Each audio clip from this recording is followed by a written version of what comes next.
بسم اللہ الرحمن الرحیم۔ حضور صلی اللہ علیہ وسلم کا ارشاد، جس کا کھانا پینا حرام ہو اس کی دعا قبول نہیں ہوتی۔ نبی اکرم صلی اللہ علیہ وسلم کا ارشاد ہے کہ اللہ تعالی شان و خود پاک ہیں اور پاک مال ہی قبول فرماتے ہیں۔ مسلمانوں کو اسی چیز کا حکم دیا گیا جس کا اپنے رسولوں کو حکم فرمایا۔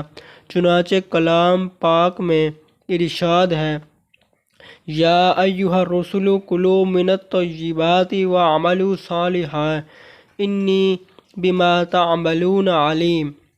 اے رسولو، پاک چیزوں کو کھاؤ اور نیک عمل کرو، میں تمہارے اعمال سے باخبر ہوں۔ دوسری جگہ ارشاد ہے، یا ایھا الذین آمنوا کلوا من الطیبات ما رزقناکم۔ اے ایمان والو، ہمارے دیے ہوئے پاک رزق میں سے کھاؤ۔